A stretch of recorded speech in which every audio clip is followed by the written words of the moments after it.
There's a city in Mississippi where the water turned brown, the murder rate hit the highest in America 4 years running, and the state legislature blocked the city from raising its own taxes to fix any of it. Not a documentary, not history. Right now, America's supposed to be the land of opportunity, right? But what Zillow won't show you is the other America, where a city dissolved its entire police department because it was that broken, where a resident's survival tip is to run every red light with your doors locked. You're not ready for number one. Let's break it down.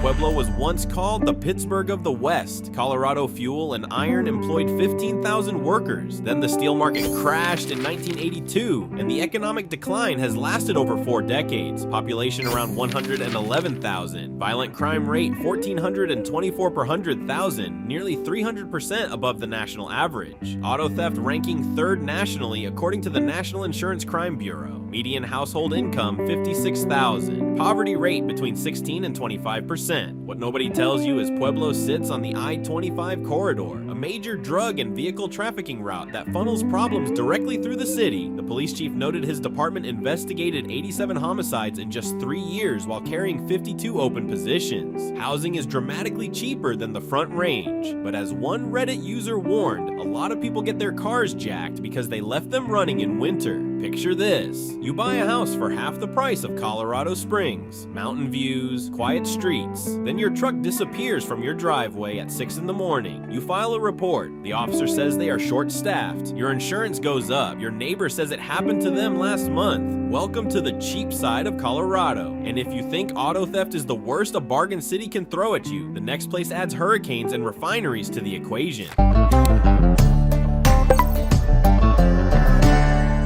Port Arthur sits inside one of the largest oil refining corridors in America. The Motiva refinery alone is the largest petroleum refinery in North America. Population around 55,000. Poverty rate between 26 and 30%. Median home value around 68,000, 70% below the national average. Cancer mortality for African Americans in Jefferson County runs 40% higher than the Texas average. Children's asthma rates are more than double the national average. Here is the government angle. The EPA designated Port Arthur a National Environmental Justice Showcase community. Goldman Environmental Prize winner Hilton Kelly described the situation bluntly. People feel hopeless. They are out of work and they are sick. Hurricanes Rita, Ike, and Harvey each caused devastating damage, with recovery never completing before the next storm hits. Can we talk about humidity for a second? This is not my hair is frizzy humidity. This is I walked outside and now I am soup humidity. You do not sweat, you marinate. Combine that with refinery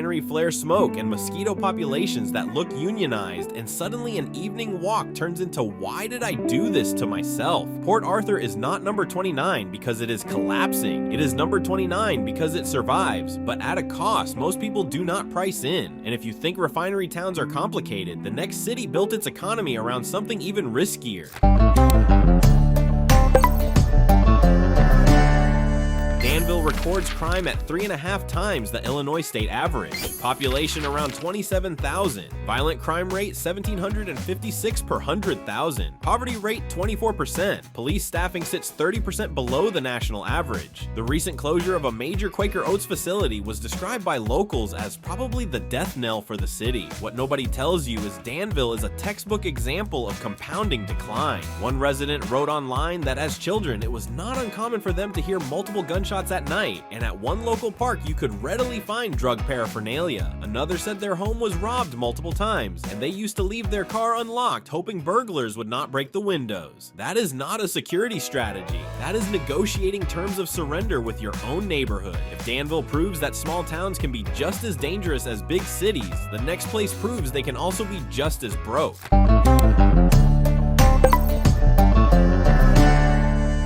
Bluff has shrunk nearly 29% since 2000. Population around 39,000. Nearly 1 in 4 homes sits vacant. Child poverty 40%. Labor force participation just 52%. At one point, the city had up to 27 active gangs. A group violence intervention program has since helped reduce total crimes 36% since 2021. And shots fired calls from AIE aged 148 to 571. Here is the twist. Pine Bluff is actually improving. Other Arkansas Arkansas cities are looking to replicate the model, but improving from catastrophic to merely terrible is a long road. When your vacancy rate is 23% and your labor force participation is barely above half, the foundation under any progress is thin. One resident offered cautious optimism. "I would say I noticed a difference. I have not heard about people dying as much." That sentence, "I have not heard about people dying as much," is apparently what progress sounds like in Pine Bluff.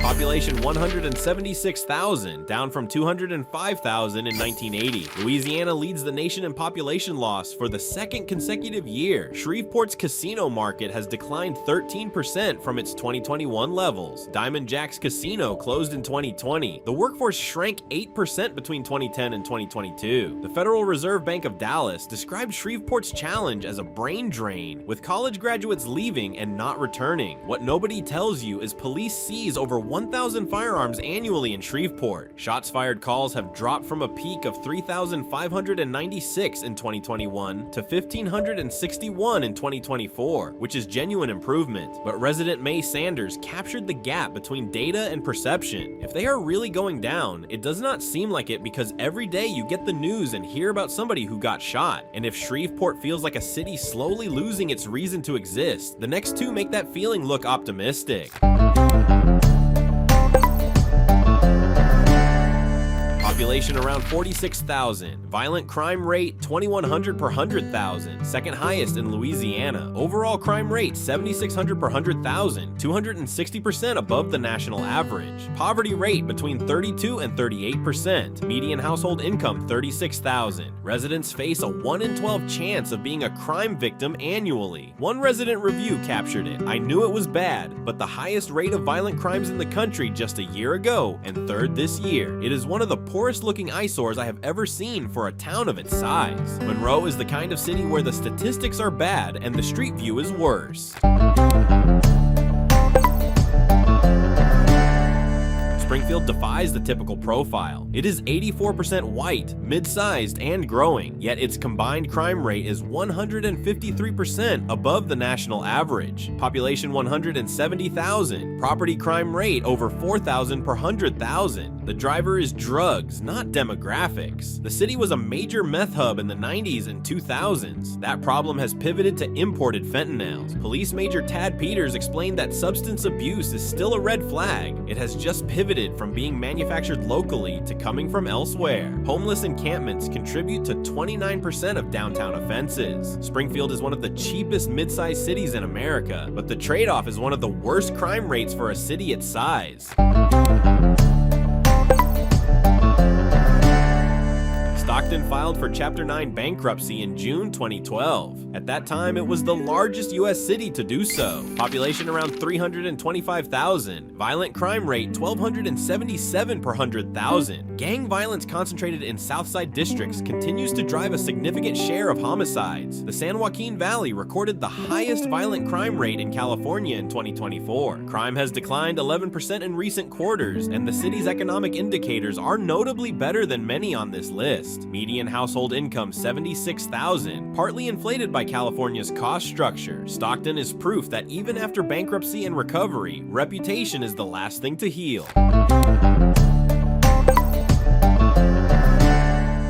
Population around 25,000. Violent crime rate 2,381 per 100,000, roughly 6 times the national median. Neighborhood Scout ranked Bessemer #1 nationally for violent crime among cities with 25,000 plus people. Poverty rate between 25 and 30%. Median household income $37,000. The former steel and mining center lost 1/3 of its workforce when industries collapsed in the mid-1980s. An Amazon fulfillment center brought 1,500 jobs. The surrounding community still records violent crime rates 6 times the national median. Its crime safety index scores 0 out of 100, literally safer than none of America's cities.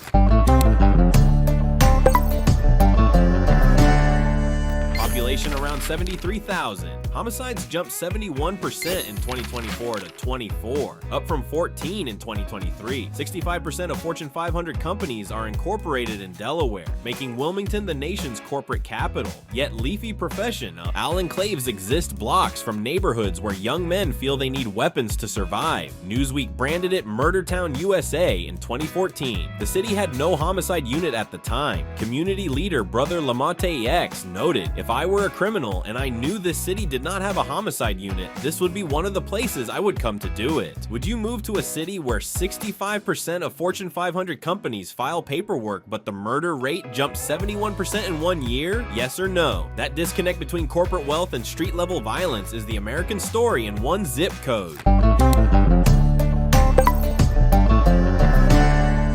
Population around 59,000, down 65% from 170,000 in 1930. Child poverty 56%. Median household income 34,000. Median home value 63,000. Youngstown's collapse dates to Black Monday, September 19th, 1977, when Youngstown Sheet and Tube closed. By 2025, the city recorded just 8 homicides through August, the lowest since records began in 1967. The Greater Ohio Policy Center observed that it would be misleading to say Youngstown has entered an era of growth, but the spiral of decline seems to be losing momentum.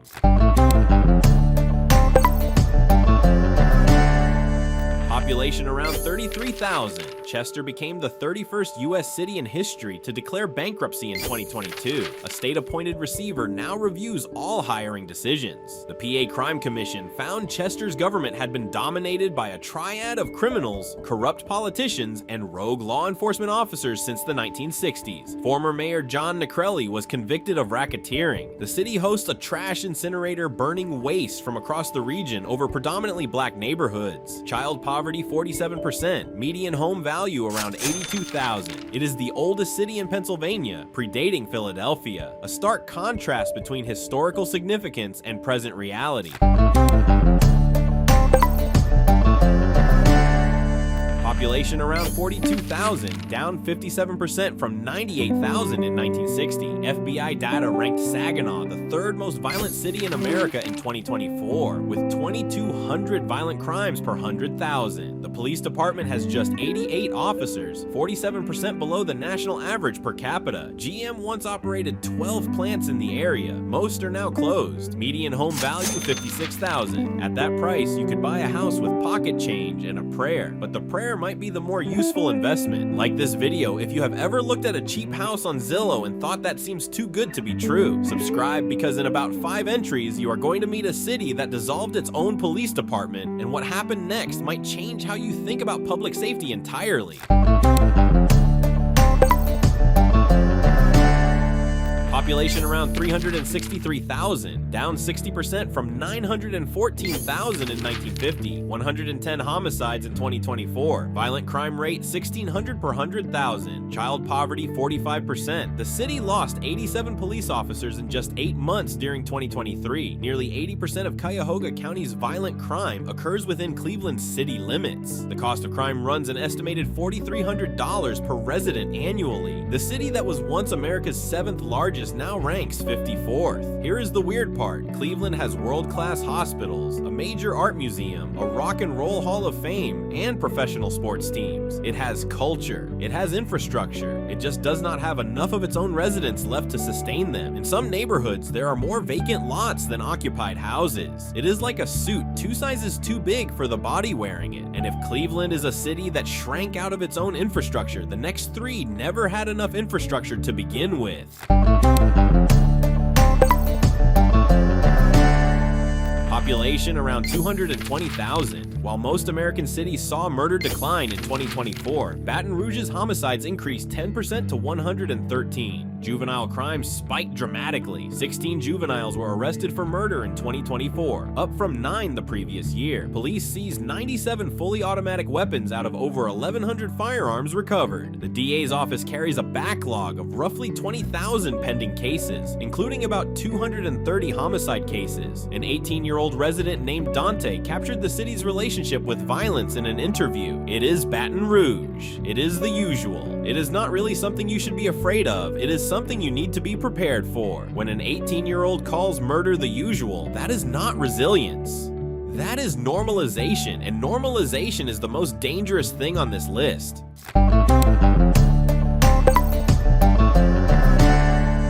Population around 79,000. Down 60% from 196,000 in 1960. Flint's water crisis began in April 2014 when the city switched its water supply to the Flint River as a cost-cutting measure. As of July 2025, all 11,000 known lead service lines have been replaced at a cost exceeding $100 million. Total spending surpassed $400 million, plus a $641 million settlement. Of 15 criminal cases filed against officials, only one minor conviction was obtained. GM's workforce dropped from 80,000 in 1978 to under 8,000 in 2010. What nobody tells you is many residents still refuse to drink the tap water. Activist Melissa Mays said, "Flint is not fixed, and we are not going to shut up and go away." When your government poisons your water, replaces the pipes a decade later, prosecutes almost nobody, and then asks you to trust the system again, that is not a water quality issue. That is a trust deficit no infrastructure project can repair. Population around 895,000. Indianapolis has exceeded 200 total homicides for 5 consecutive years. The police department is short 354 officers. Non-fatal shootings reached 537 in 2024, with a 7% increase in juveniles shot. In March 2024, 7 juveniles aged 12 to 16 were shot downtown after an online dispute spilled into the streets. Here's the question nobody wants to ask. What happens when a city of nearly 900,000 people cannot staff its police department? The answer is Indianapolis.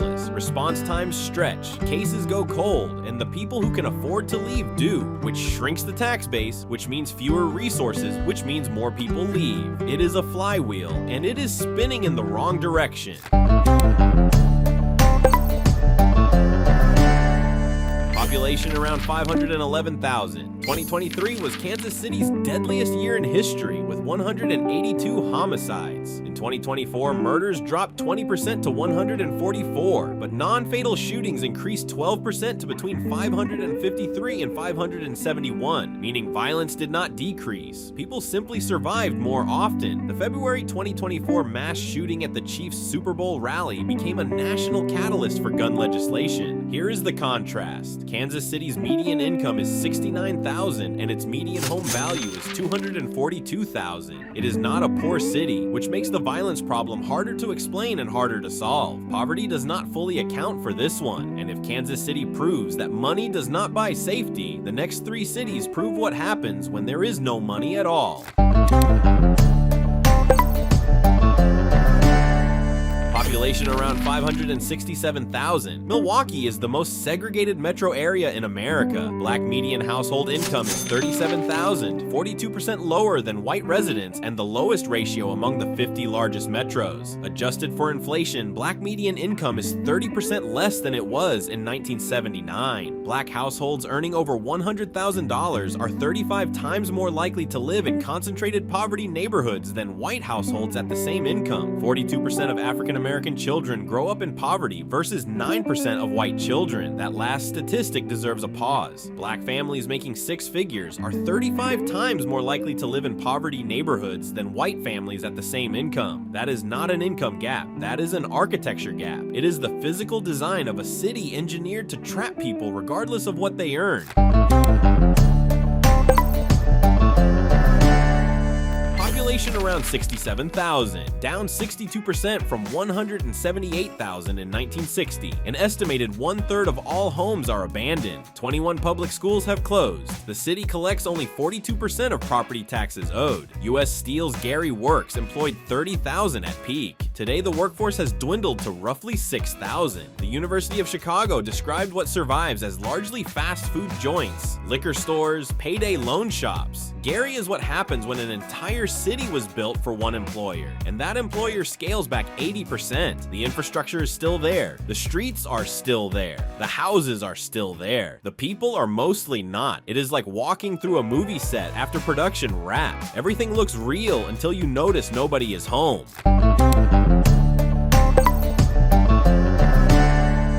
Population around 362,000. Homicides dropped 35% in 2024 to 124, but the city faces an existential threat from insurance. Louisiana homeowners pay roughly $10,964 annually for insurance, nearly 4 times the national average. After Hurricane Ida, 12 insurers went financially insolvent. More than 25% of mortgage payments now go to insurance premiums alone. The NOPD operates with roughly 900 officers, its lowest since the 1940s. Here is the twist. New Orleans' murder rate is actually falling fast. Major violent crime has dropped 55% from its 2022 peak, but insurance costs are now doing what crime could not, driving people out. A realtor described clients being tearful when they get to the finish line and then the insurance blows it out of the water. You can survive a high crime rate. You cannot survive a mortgage you cannot insure. That is New Orleans in 2026. Safer streets, unlivable costs.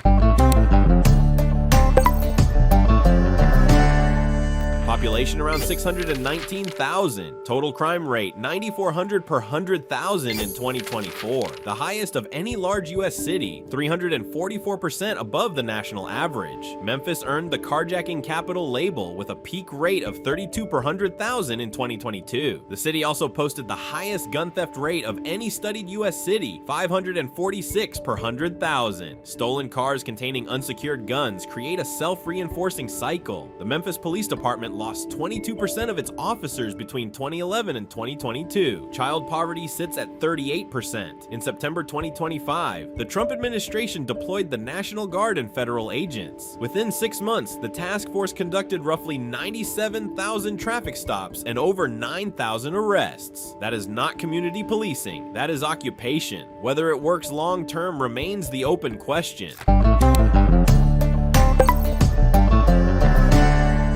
Population around 645,000, down 65% from 1.8 million in 1950. Detroit filed the largest municipal bankruptcy in U.S. history in 2013, with $18 to $20 billion in debt. 122,000 vacant lots stretch across 18 square miles. Homicides dropped to 203 in 2024, the lowest since 1965. But poverty rose to 34%, the highest since 2017. Senior poverty exceeds 25%. Here's the weird part. Ford spent $950 million renovating Michigan Central Station. GM is building a $1.4 billion skyscraper downtown. But Wayne State professor Peter Hammer noted that corporate investments have not lifted the city to share in any levels of prosperity beyond downtown. Detroit has 2 economies. One is getting a $1 billion skyscraper. The other has 122,000 empty lots. Same city, different planets. Population around 573,000. Baltimore recorded just 133 homicides in 2025, the lowest in nearly 50 years. That is a 62% reduction from 348 in 2019. Non-fatal shootings fell 34%. Auto thefts declined 32%. The homicide clearance rate reached 68%, well above the national average. Here is the irony. Baltimore is arguably the biggest success story on this list. The decline is real, sustained, and backed by data, but a city that drops from 58 murders per 100,000 to 23 per 100,000 has not become safe. It has become less catastrophically dangerous. The poverty rate is still double the state average. The population is still bleeding. And the squeegee boys are still on the corners because youth unemployment is still the root cause nobody fully addressed. Progress is real, but progress is not the finish line. Population around 289,000, down 66% from 856,000 in 1950. St. Louis lost 21,700 residents between 2020 and 2024, the fastest population decline of any major U.S. city. The police department is budgeted for 1,224 officers, but had only 912 as of late 2023. In 1995, the force had 1,600 officers. The city lost 22% of its residents since then, but 40% of its cops. What nobody tells you is the independent city structure genuinely inflates per capita stats. St. Louis City is separate from St. Louis County, which has 1 million more residents. But even accounting for that, the neighborhoods of Wells Goodfellow and the Greater Veal, if calculated separately, would extrapolate to roughly 333 murders per 100,000, 3 to 4 times names the world's deadliest cities. An Office of Violence Prevention targeting those neighborhoods achieved a 52% decrease in murders between 2023 and 2024. By mid-2025, homicides hit their lowest since 2005. The problem is real. The progress is also real, but the hole is very deep. Population around 71,000. In 2012, Camden had 67 homicides, a murder rate 18 times the national average, and up to 50% daily officer absentee rates. The city has solved its entire police department and created a county-run force. All 273 officers were terminated. About 100 were rehired at lower salaries. The new force grew to 411 officers. By 2025, Camden recorded just 12 homicides and its first homicide-free summer in 50 years. Total crime fell to 3,212 victims from a peak of 14,685 in 1991. Resident Maria Sanchez said, 10 years ago, we could not allow our children to play outside. Today we can. However, researcher John Sjarbak cautioned that 12 homicides for 71,000 people is still approximately 4 times the national average. The poverty rate remains at 33%, but Camden did something almost no American city has done. It admitted the system was broken, burned it down, and rebuilt. And it worked. Not perfectly, but measurably. That alone makes it the most important entry on this list. Population 196,000. Birmingham recorded 160 total homicides in 2024, including 151 criminal homicides, an all-time record surpassing 1933. A serial offender named Derek McDaniel was charged with 14 homicides over 14 months. Police called 2024 the year of the Glock switch, illegal automatic conversion devices turning standard pistols into machine guns. A MoneyGeek study found Birmingham's per-resident cost of crime was $11,392 annually, the highest of any large city in America. Mayor Woodfin offered a telling metaphor. When America gets a cold, Alabama gets the flu. When Alabama gets the flu, Birmingham gets pneumonia. By mid-2025, homicides had dropped nearly 50%, but the structural conditions have not changed. And structural conditions are what make a city dangerous, not individual years. Birmingham is not dangerous because of one bad year. It is dangerous because the conditions that produced that year are permanent until someone changes them. Wait, Gary already appeared at number 11, and that is exactly the point. Gary belongs on this list twice. Once for its crime rate, which is roughly 12 times the national average, and once for the totality of its collapse. 62% population loss, 1/3 of all homes abandoned, a tax collection rate of 42%, 21 closed schools, and a city infrastructure designed for 178,000 people, now serving 67,000. Gary is not just dangerous. It is the American city most thoroughly consumed by the gap between what was built and what remains. No other city on this list has a wider gulf between its infrastructure and its population. That gap is where danger lives. Population around 17,000, down 78% from 82,000 in 1950. HUD designated it the most distressed small city in America in 1989. Only 11% of elementary and middle school students meet reading standards. Just 5% of high school students are college ready. Police response times routinely exceed 15 minutes. A state police partnership since 2020 has helped push homicides to their lowest in 45 years by 2025. But the underlying economic devastation remains total. Poverty rate 32%, child poverty 48%, unemployment around 20%. One resident's advice: at night, run every stop sign and every traffic light with your doors locked. When the survival tip for your city is to break traffic laws to stay alive, the city is not the problem. It is the evidence of a century of problems nobody fixed. Population around 143,000, down 22% since 2000. Homicide rate in 2024 was 77.8 per 100,000, the highest in America for the 4th consecutive year. 111 homicides. Poverty rate 26%. Median household income 42,000. In August 2022, the city's water treatment system completely collapsed, leaving over 150,000 residents without safe drinking water. The EPA filed a lawsuit. A federal court appointed an interim third-party third-party manager. The mayor estimates the system needs $2 billion in repairs. The state legislature, controlled by Republicans governing a city that is 82% black, has repeatedly blocked the city from raising its own sales tax to fund repairs. Police Chief Joseph Wade increased the force but acknowledged, people go from zero to assault rifles. Jackson is number one because it is the most complete convergence of every failure pattern on this list. Highest murder rate in the country for 4 consecutive years. A water system so broken the federal government had to step in.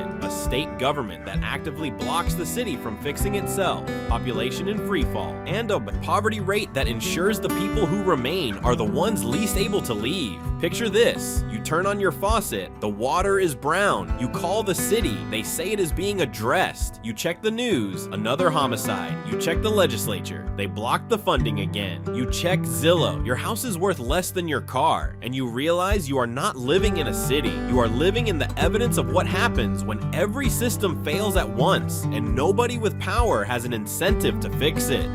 Like this video because you now know about 30 places where cheap housing comes with a price tag nobody puts on the listing. Subscribe because the next time someone tells you about an affordable city with great potential, you will know which questions to ask. And if you made it this far, drop a comment with the city you think should have been on this list. I guarantee your inbox has opinions.